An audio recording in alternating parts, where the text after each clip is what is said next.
thanks to Team Binding Bharat for organizing such an exceptional talk, and also thanks them for inviting me to this conference. As many of the speakers have expressed their views clearly and with a positive spirit, I would also like to take this torch ahead. And as my profession and basic education is, I would like to touch base upon some of the basic areas of commerce and economy, and will also leave a scope open for further discussion and conferences like this. To start with, I would like to say Sri Lanka has braved many adversities in the recent past and came up as an undisputed champion in various areas of cooperation with India. And as they say, a new dawn whenever comes, it brings great opportunities for development. I still remember Ranil Ji's visit to India in September 2015, his first overseas visit after being appointed as the Prime Minister. And that was a very positive move towards India, which brings in new hopes in the political and diplomatic relations between the two nations. Sri Lanka has long been a priority destination for direct investment from India. And also in SAARC, Sri Lanka is one of the India's largest trading partners. And nonetheless to say, trade between the two countries grew particularly after the India-Sri Lanka Free Trade Agreement, which I'm not mistaken, which took place around 2 decades ago in the year 2000. And since then, there is no looking back. And recently, bilateral trade among the two nations has caused around $6 billion.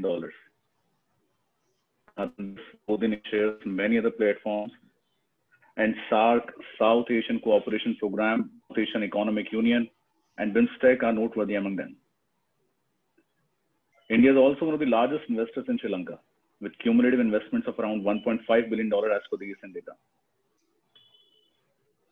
Indians are there in Sri Lanka, not in very large number, but around 14,000 odd numbers expatriates are living in Sri Lanka and are very well placed.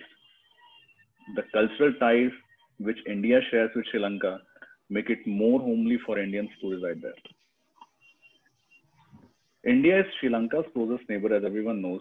The relationship between the two countries is more than 2,500 years old from the time of Lord Buddha. And both sides have built upon a legacy of intellectual, cultural, regional, and linguistic intercourse.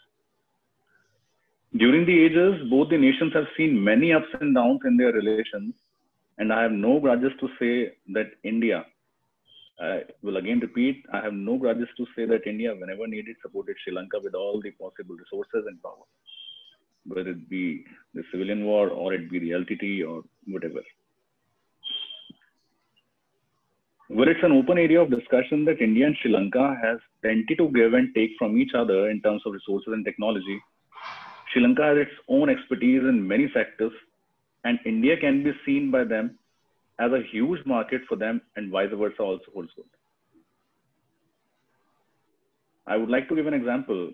It's like recently NTPC has proposed a 500 megawatt power project in Sri Lanka, which I think will further strengthen the exchange of resources in terms of technology and logistics. I would specifically like to touch base because we are in this COVID-19 pandemic, and I was of the opinion that without touching this point and without going into deep into this thing, our conference and discussion will not hold good. I would especially like to touch base upon the recent challenge that the whole world is facing, is COVID-19 pandemic. The reasons are many to blame a specific region of the world for this unprecedented situation. But having said that, it has also given an opportunity to both the countries and world at large to make some major changes in their diplomatic and regional policies. Time and again, the cordial relations between India and Sri Lanka are hampered by them. I'm expecting that everybody is getting where am I pointing out. But with our cultural and diplomatic integration, we both have braved these situations. The aggressiveness that China has shown during this time is not a thing which is to be told, as everyone has experienced their practices with naked eyes. There is also an opportunity lies to populate the fragmented area and outshine in the Southeast Asia. The demography that both the nations enjoy is something which One can find almost everything in nature's beauty here, and now is the time to manage these in such a coordinated manner which can make them become self-reliant. And recently, during this launch, our Prime Minister also emphasized a lot on the Atmanirbharta, which is self-reliance. The geographical location of both the countries are favoring them in all these spheres. Tourism can be taken as another aspect for their development. As both the countries share Indian Ocean along with only Maldives, there is a huge scope of maritime progress as well. Areas are many, but I am just pointing out some of the areas in which we still need to do a lot. And there is ample scope which is available. In the sphere of mutual cooperation, I would specifically like to point out the initiatives which the governments are taking to promote harmony among them. That may be the organization of the International Yoga Day, wherein the political leaders of both the countries are promoting this in their own space. Even I had an opportunity to watch the president organizing the International Yoga Day in Sri Lanka, along with around 2,000 people doing yoga on that very day. The settlement of civil war in China and the LTTE, both India and Sri Lanka are very much affected by terrorism.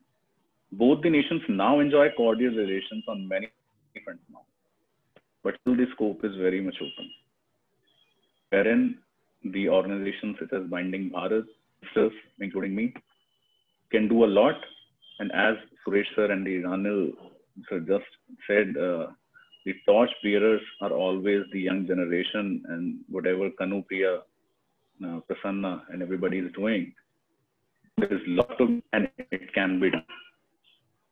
And well, as the time is limited, and by saying all this, still there is a lot of scope and space left which needs to be filled. And I personally believe that the initiatives taken by Binding Bharat, with their enthusiastic and positive approach, the time is not too far when India and Sri Lanka together, I will specifically repeat, the time is not too far when India and Sri Lanka together will play a leading role in the world accord. Finally, I also thank and appreciate my co-panelists from India and Sri Lanka for the valuable insights on the progress of India and Sri Lanka. Hoping to have such conferences in future again. Thank you.